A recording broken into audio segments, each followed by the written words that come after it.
pessoal, vamos dar continuidade aí na nossa empreitada. E para começar a nossa aula de hoje, eu quero dar um pontapé inicial aí com uma frase que eu gosto muito, que diz assim: todas as coisas são números. Essa frase não é minha, né? Esses dizeres eles se devem a um matemático, filósofo, astrônomo, músico chamado Pitágoras, e é dele que a gente vai falar hoje. Vamos falar desse importantíssimo nome aí da matemática, o filósofo Pitágoras, que é importante conhecer um pouquinho da história dele, né? Então, muito rapidamente, Pitágoras nasceu numa ilha grega chamada Ilha de Samos, né? Há indícios que Pitágoras tenha nascido ali 570, mais ou menos, 570 anos antes de Cristo, né? Um menino cheio de dons, inteligentíssimo, né? Com aptidões não só para matemática, mas para filosofia, para astronomia, para música, né? Aliás, ele traz muitas contribuições para a música. Pitágoras cresceu numa região grega chamada Magna Grécia, né? É hoje um território italiano, e das inúmeras contribuições de Pitágoras, né, se destaca aí o seu teorema, que a gente vai falar dele hoje. As influências de Pitágoras na filosofia também são inúmeras, né? Tanto é que acredita que em sua época Pitágoras tenha fundado aí um movimento que hoje a gente conhece por escola pitagórica ou pitagorismo, né? Voltado para o aperfeiçoamento humano. Pois é, há indícios de que Pitágoras tinha um desejo muito grande de trabalhar esse aperfeiçoamento do homem. E o mais legal é que esses estudos de aperfeiçoamento, né, que eram discutidos ali entre os seus seguidores, nesse movimento chamado Escola Pitagórica, eram estudos aliados à geometria, né? Daí aquela frase que o Márcio cita no início da aula: todas as coisas são números.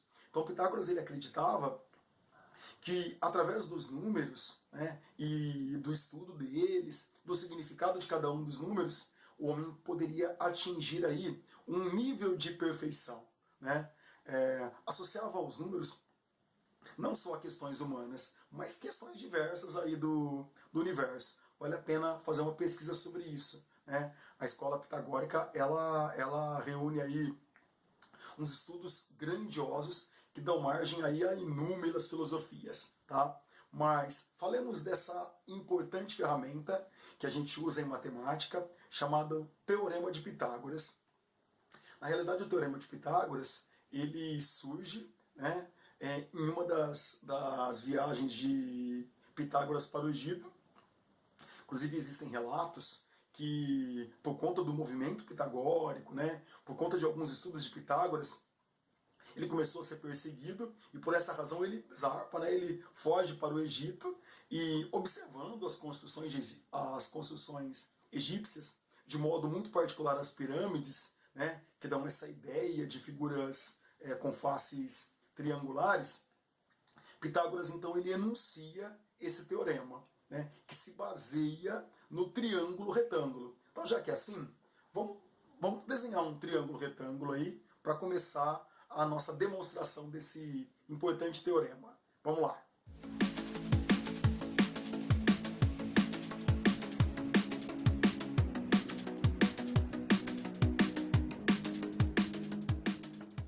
Então nós temos aí, pessoal, um triângulo retângulo, né? Um triângulo ABC, tá? Márcio botou o ângulo reto aqui, triângulo retângulo.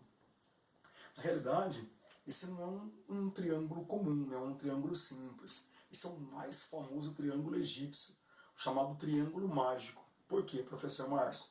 Porque ele obedece aí aquilo que nós vamos chamar daqui a pouco de terna pitagórica. Nesse caso, é a terna 3, vou colocar um 3 aqui para vocês, 4 e 5. O que significa isso, professor Márcio? Significa que esses dois lados que formam 90 graus, eles têm 3 e 4 unidades de medida. ok? E esse lado que se opõe ao ângulo reto, ele tem 5 unidades de medida. Uma coisa importantíssima antes da gente prosseguir. Os lados de um triângulo retângulo, eles recebem nomes especiais, né? Sempre assim. Os lados que formam o ângulo reto são chamados de catetos. Então, nesse caso, eu tenho um cateto que mede 3 unidades e um cateto que mede 4 unidades. E esse maior lado do triângulo retângulo, né, o lado que se opõe, que está sempre oposto ao ângulo reto, ele é chamado de hipotenusa. Esses nomes especiais são dados somente aos lados de um triângulo retângulo. Todo triângulo retângulo tem 2 catetos e uma hipotenusa. Quem são os catetos? Os lados que formam o ângulo reto. Né? Quem é a hipotenusa? O lado que se opõe ao ângulo reto. Tudo bem? Na realidade, o Teorema de Pitágoras, ele relaciona os 2 catetos e a hipotenusa de todo e qualquer triângulo retângulo. Mas o que é que diz, professor Márcio, esse teorema? Então vamos lá.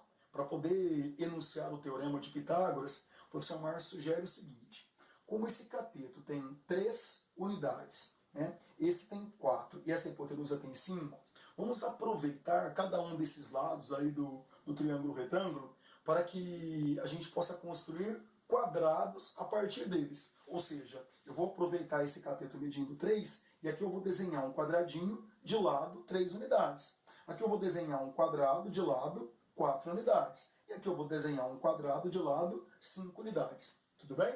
Vamos lá.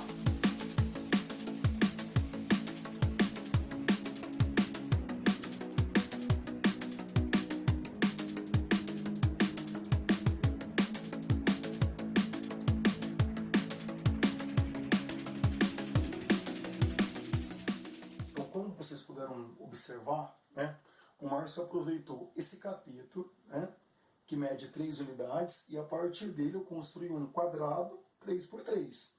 A mesma coisa com esse cateto, que tem 4 unidades de lado, então a partir dele eu construí um quadrado de lado 4 por 4. Ok? E por fim, essa hipotenusa, que media 5, a partir dela, o professor Márcio então constrói aí um quadrado de lado 5 por 5. Tudo bem? Vou aproveitar esse momento para retomar o conceito de área, né? Esse quadradinho aqui, que tem lado medindo 3, qual é a área dele? Lembram que o cálculo de área, ele implica na contagem de quadrículas? Quais quadrículas, professor Márcio? Por exemplo, né? Se isso daqui mede 3, isso daqui mede 3, eu vou dividir esse lado aqui em 3 partes, vamos quadricular esse quadradinho aqui, ó. Né? Então aqui eu tenho um quadradinho 3 por 3, se a gente faz esse quadriculado aqui, né? Se a gente faz esse quadriculado, então eu tenho quantas quadrículas? 3, 6, 9. Então a área desse quadradinho aqui corresponde a 9 unidades. Que é o que a gente chama de 9UA, 9 unidades de área. É claro, né? Para calcular a área de um quadrado, basta fazer lado vezes lado. 3 vezes 3, 9. Essa ideia das quadrículas ela é muito boa. Eu vou aproveitar e quadricular os outros também. Vamos lá.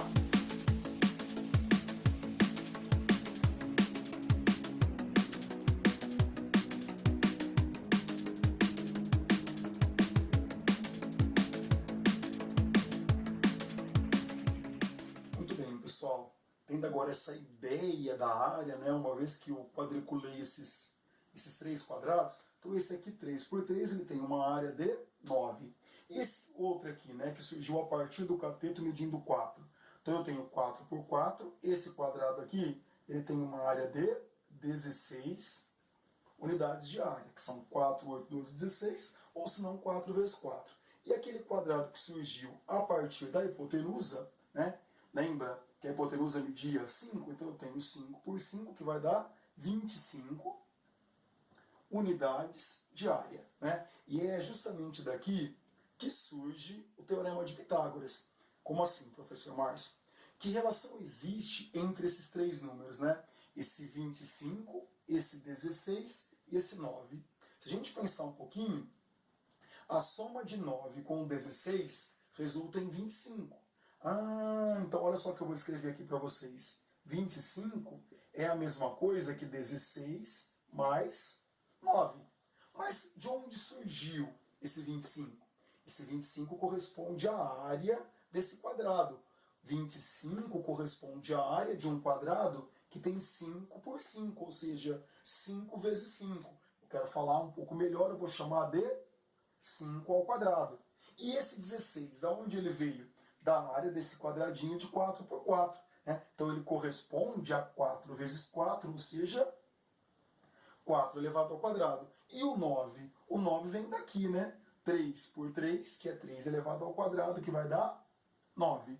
Tudo bem, queridos?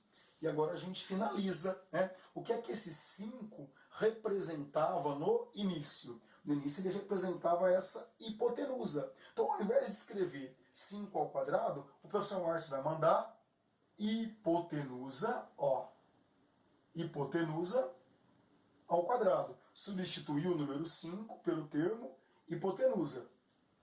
Igual. Quem é esse 4? Esse 4 corresponde a um dos catetos, né, que foi elevado ao quadrado para obter essa área. Então, ao invés de escrever 4, eu vou mandar cateto ao quadrado, mais, eu abreviei o cateto ali. Esse 3, que também corresponde a um cateto, né, aqui o Márcio vai mandar cateto ao quadrado. Turminha, essa relação aqui é o chamado Teorema de Pitágoras, né? Que afirma que em todo triângulo retângulo, o quadrado da hipotenusa é igual à soma dos quadrados dos catetos. Cuidado, o quadrado da hipotenusa não é igual ao quadrado da soma dos catetos, né? Não é o quadrado da soma, e sim a soma dos quadrados. Ou seja, cateto quadrado mais cateto quadrado é igual a hipotenusa ao quadrado em todo e qualquer triângulo retângulo.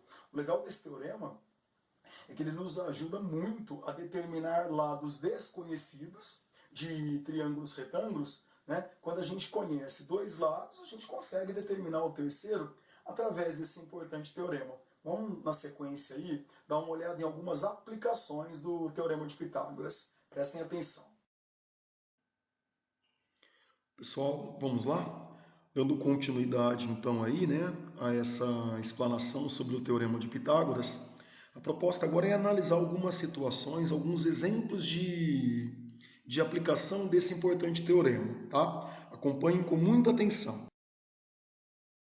Antes, né, só para a gente poder retomar, né, o Teorema de Pitágoras, então, ele é válido para todo e qualquer triângulo retângulo. Então, nós temos aí um triângulo retângulo ABC, com catetos BC e hipotenusa A, tá? Então, uma legendinha aí para vocês. Esse Azinho corresponde à medida da hipotenusa, Bzinho e Czinho, catetos. Né? O que é que diz o Teorema de Pitágoras? Que hipotenusa ao quadrado é igual a cateto quadrado mais cateto quadrado. O professor Márcio costuma abreviar isso, né?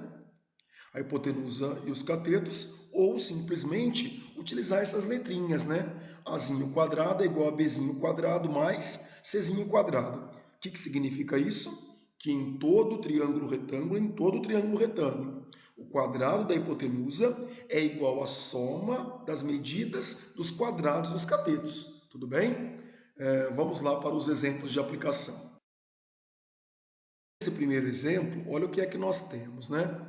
Determinar a medida x no triângulo retângulo a seguir. Então, dá uma boa olhada nesse triângulo aí. Quem é x? X corresponde à hipotenusa. 6 e 8 correspondem aos catetos. Se esse triângulo é retângulo, vale para ele o Teorema de Pitágoras, que afirma que hipotenusa ao quadrado é igual a cateto quadrado mais cateto quadrado. Vamos só substituir. A hipotenusa mede x, um cateto 6 e o outro 8. Então, nós temos x quadrado igual a 8 quadrado mais 6 quadrado. Ou seja, x quadrado é igual a 64 mais 36. Se a gente soma esse 64 mais 36, a gente tem 100. Agora vamos pensar um pouquinho. Se x ao quadrado é igual a 100, que número elevado ao quadrado dá 100? Esse número é 10, né, pessoal? Então a gente já sabe que x vale 10. Uma estratégia legal, que nós já sabemos para a resolução de equações, é passar esse quadradinho para o segundo membro como raiz quadrada. Então nós temos x igual a raiz quadrada de 100, que vai dar 10. Muito tranquilinho, um primeiro exemplo aí de aplicação do Teorema de Pitágoras, ok? Vamos passar para frente. Nessa segunda situação, né, olha que graça. Uma pessoa percorre a trajetória de A até C, passando por B. Qual foi a distância percorrida? Então, dando uma olhada aí nesse mapa, né? Se ela vai de A até C, passando por B, ela realiza esse trajeto aí, que o professor Márcio fez em vermelhinho para vocês.